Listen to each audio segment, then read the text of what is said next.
Hey there, welcome to Insomnia Insight number 374, in which we'll go over a very common question about sleep deprivation versus insomnia.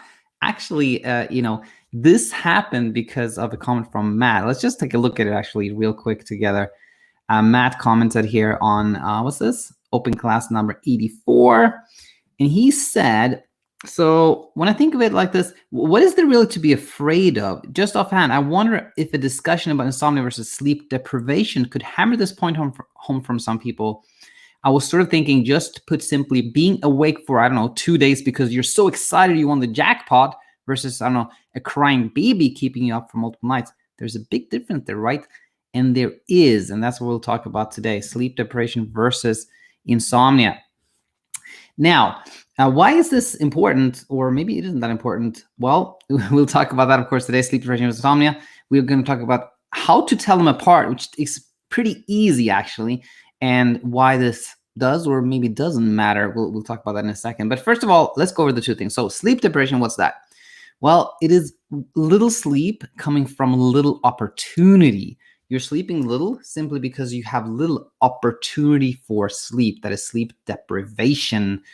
Now, insomnia, on the other hand, is little sleep from hyper arousal, from like anxiety, excitement, wondering, pondering, like, you don't know what's going on. Like that is insomnia, right? So how do you know if someone has insomnia or sleep deprivation? Well, again, it's pretty easy to tell one from the other. So let's go over this. Sleep deprivation is this.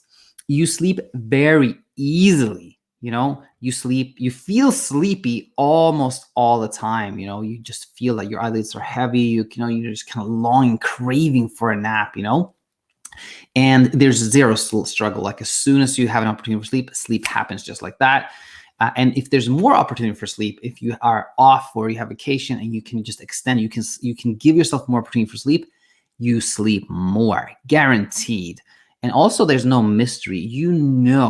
That you're sleepy because you didn't get enough opportunity for sleep. There's no wondering or pondering about it whatsoever. My go-to example is someone who is like working 2 jobs and has a small child or something like that. And that could be like, going back to Matt's comment, that person who has that crying baby and, works a lot. That is sleep deprivation. Insomnia, on the other hand, is when sleep is difficult. It's hard to sleep. You feel wired and tired.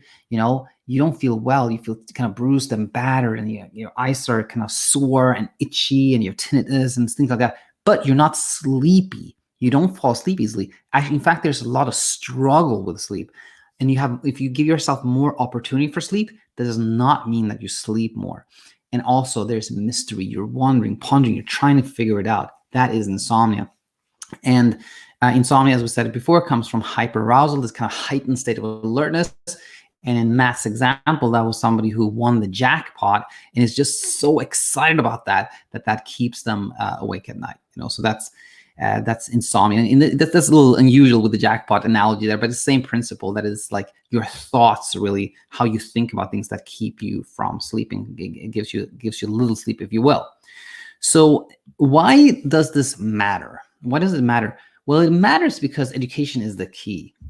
When there are things that you don't understand, then there's this kind of mystery, and it leads you towards trying to figure it out and do things and experiment, which is kind of that's the rabbit hole that keeps you having more trouble sleeping. So this is why sleep deprivation versus insomnia matters. But why is it that it also doesn't matter? Well, it is because neither of them has been shown to be harmful to your body or your health. And this is so important because a lot of people will go, well, I think I have both, by virtue of insomnia. I have insomnia, therefore I sleep very little. So therefore I have to be sleep deprived. And although insomnia may not be harmful, sleep deprivation, everybody says that sleep deprivation is harmful. So isn't this bad for me? Isn't my body getting harmed and whatnot? Well, here's the thing. That has not been shown at all. In fact, neither. And I write about this, and anybody who's interested, I've written a book about this called Why We Don't Sleep. Neither insomnia nor sleep deprivation has been shown to cause any health problems. So that's why it doesn't matter. If you're trying to figure out if you're sleep deprived or if you have insomnia for the purpose of knowing whether one of them is not good for you, good for your health, from that perspective, it doesn't matter. Neither of them has been shown to cause any type of health problem. And knowing that, of course, is very, very helpful because there's less pressure to sleep. So thank you, Matt, for the suggestion, and I hope this was helpful to you. If you like the teaching here and you think, you know what, I would like a little bit more hand-holding and support on my way towards sleeping well for the rest of my life, then consider heading over to the App Store and check out BedTyme. That's where I coach one-on-one.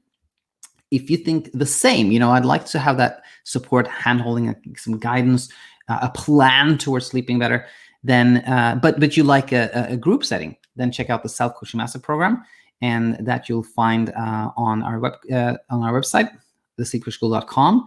And if you want to be a sleep coach, that is also, we found more information about our certification program, so you can check that out as well.